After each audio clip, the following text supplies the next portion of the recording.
Assalamualaikum warahmatullahi wabarakatuh. Di sini saya akan menjelaskan tentang kerancuan induktif, yang mana di sini terbagi menjadi 4. Yang pertama itu ada hasty generation, yang kedua post hoc ergo post hoc, yang ketiga ada argumen dari keheningan atau dalam bahasa Inggrisnya the argument from silence.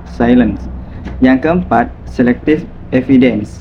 Yang pertama, hasty generation atau generasi yang tergesa-gesa adalah salah satu kesalahan berpikir yang terjadi ketika seseorang membuat asumsi mengenai suatu hal yang berdasarkan contoh yang kurang cukup atau tidak mencakup contoh tersebut. Kesalahan ini dapat terjadi ketika seseorang membuat generalisasi yang terburu-buru berdasarkan pengamatan yang terlalu sedikit.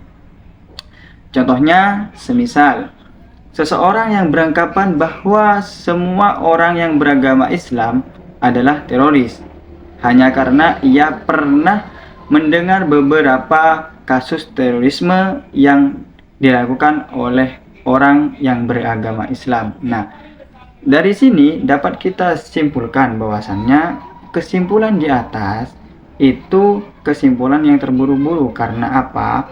Karena tidak semua orang Islam itu adalah teroris, karena hanya beberapa yang ditemukan langsung beranggapan bahwasannya semua orang Islam itu dijustice bahwasannya orang Islam adalah terorisme karena adanya sesuatu yang terjadi. Yang kedua ada post hoc ergo propter hoc, adalah kesesatan logis yang menyatakan karena peristiwa Y pasti disebabkan oleh peristiwa X, atau bisa dapat dijelaskan menyimpulkan sesuatu dari hal-hal yang terjadi karena urutan. Contohnya di sini, seseorang yang beranggapan bahwa kemarahan dengan banyak pelanggan adalah sebab karena produk mereka yang hebat. Tetapi sebenarnya kemarahan yang terjadi itu karena harga produk yang tinggi dan ketersediaan pasar yang besar.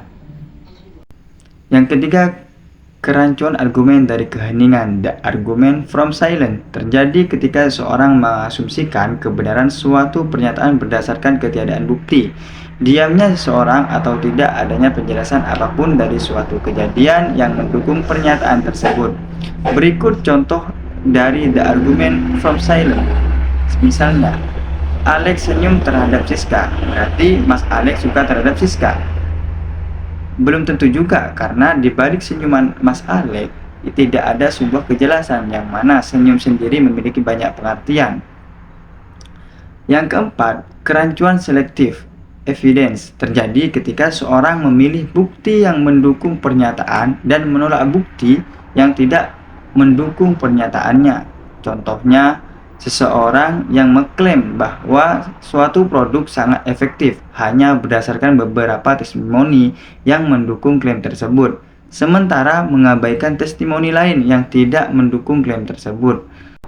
Mungkin hanya itu yang dapat saya sampaikan, kurang lebihnya mohon maaf.